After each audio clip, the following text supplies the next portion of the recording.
ठीक। अब हम पांचवी सर्व समीकरण की चर्चा करेंगे, जो कि है आपका x plus Y plus Z का होल स्क्वायर। इसके बराबर होता है X square plus Y square plus Z square plus 2xy plus 2yz plus 2zx। ठीक है। अब इसमें भी हम हर बार की तरह इसको भी जांच करते हैं कि क्या इतना के बराबर इतना है, मतलब सिद्ध करते हैं। तो ये आपका बायां पक्ष और ये वाला आपका दायां पक्ष, यानी हम लिखेंगे कि एल एच एस बराबर दिया है आपको कितना, तो X plus Y plus Z का होल स्क्वायर, मतलब ये आपका दायां वाला पक्ष है, लेफ्ट हैंड साइड है, सॉरी बायां वाला पक्ष लेफ्ट हैंड साइड। तो आप जानते हैं कि जब भी कभी कोष्ठ के ऊपर घात 2 रहे तो इसका मतलब होता है कि इन सबका 2 बार गुना, यानी इसको हम ऐसे लिख सकते हैं कि x plus Y plus z गुना x plus Y plus Z. और जब हम इस प्रकार से लिखते हैं तो यहाँ इसका मतलब होता है कि इससे एक बार गुना, फिर इससे इसमें एक बार गुना, फिर इससे इसमें एक बार गुना। तो हम इसको अब ऐसे लिख सकते हैं कि X into X plus Y plus Z, और फिर से हम लिखेंगे कि प्लस वाई, अब एक्स से तो हो गया, अब वाई से करेंगे तो Y into X plus Y plus Z, इसमें हो गया वाई से भी। अब जेड से फिर इसमें करेंगे तो इसके लिए फिर प्लस जेड है, तो Z X plus Y plus Z. ठीक है। अब हर बार की तरह जैसे कि यहाँ गुना करते हैं, करेंगे गुना, मतलब कि इस बाहर वाले से बारी बारी से सब में गुना करेंगे हम। ठीक है।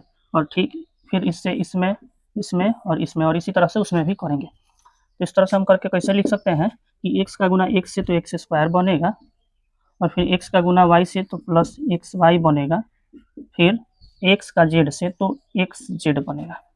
ठीक है। चलिए इसके बाद एक्स का गुना वाई से तो एक्स वाई बनेगा, और फिर यहाँ आपका हो जाएगा प्लस वाई का गुना वाई से तो वाई का स्क्वायर हो जाएगा, और वाई का गुना जेड से तो वाई जेड हो जाएगा, या फिर जेड वाई कहिए, एक ही बात है।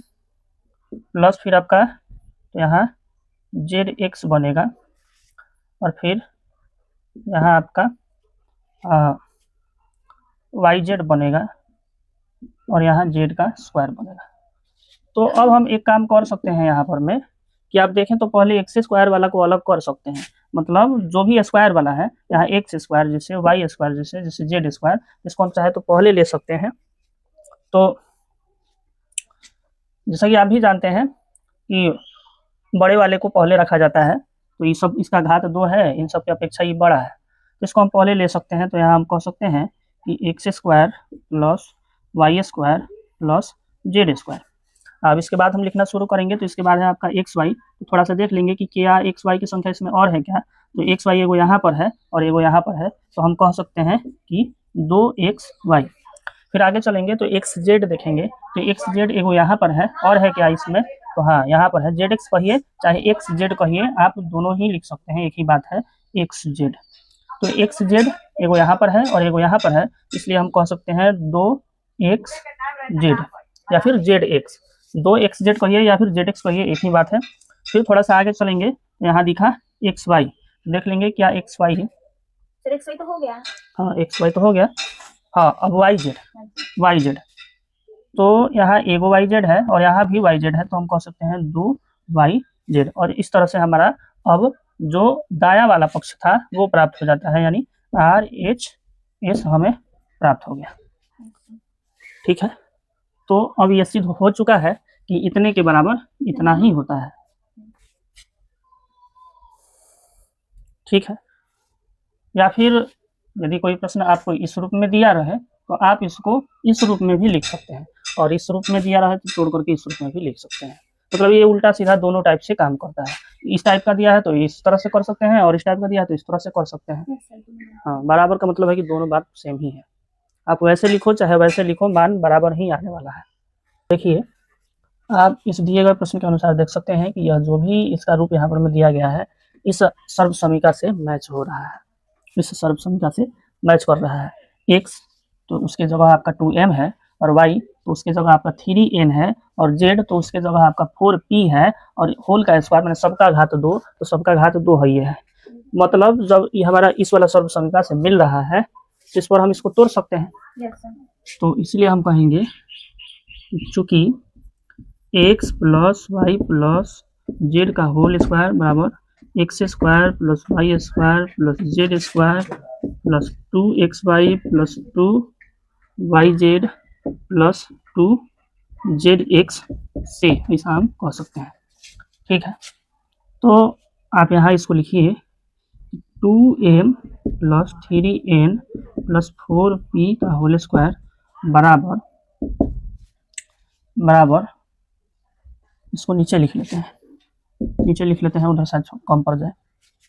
तो नीचे लिखेंगे तो इस रूप में तोड़ेंगे, कहता है एक्स का स्क्वायर। तो पहले आप चाहो तो यहाँ चिन्हित कर सकते हो कि एक्स वाई और जेड। तो एक्स का स्क्वायर कहता है यानी एक्स के जगह 2m है तो इसका स्क्वायर। ठीक है, आराम से समझते चलेंगे। वाई का स्क्वायर यानी वाई के जगह क्या है जी, तो आपका 3n है तो 3n का स्क्वायर प्लस जेड का स्क्वायर यानी जेड के जगह 4p है तो इसका स्क्वायर प्लस 2 तो चलेगा, सूत्र का ही है, और एक्स वाई, तो एक्स वाई का मतलब 2m और गुना 3n, तो 2m गुना 3n। ठीक है जी, प्लस 2 गुना वाई जेड, 2 गुना कथी है वो वाई जेड, तो वाई के जगह आपका 3n और गुना जेड के जगह 4p। ठीक है, अब प्लस का चिन्ह यहाँ देंगे और उसके बाद कहता है 2zx, तो जेड के जगह 4p है और गुना x के जगह आपका फिर से 2m आ जाएगा। हल करेंगे इसको तो यहाँ 2 दूनी के 4, 2 का स्क्वायर 4 हो जाएगा और m का स्क्वायर तो m का स्क्वायर ही हो जाएगा। प्लस फिर इसको हम लिख सकते हैं कि 9n square plus 16p square. ठीक है जी, और प्लस यहाँ हम कह सकते हैं कि 2 दूनी के 4, 4 3 के 12m n प्लस 4 3 के 12, 12 दूनी के 24np। ठीक है, और प्लस 4 दूनी के 8, 8 दूनी के 16pm। ठीक है, तो अब आप बताइए कि क्या कोई ऐसा है जो एक दूसरे से मैच कर रहा है। एम स्क्वायर तो कोई नहीं है इधर, एन स्क्वायर तो इधर कोई नहीं है, पी स्क्वायर कोई है या नहीं है, एम एन भी कोई नहीं दिख रहा है, ना ही एन पी कोई दिख रहा है, ना ही पी एम दिख रहा है। तो यहीं हम स्टॉप कर देंगे, यही आंसर हो जाएगा। समझ गए?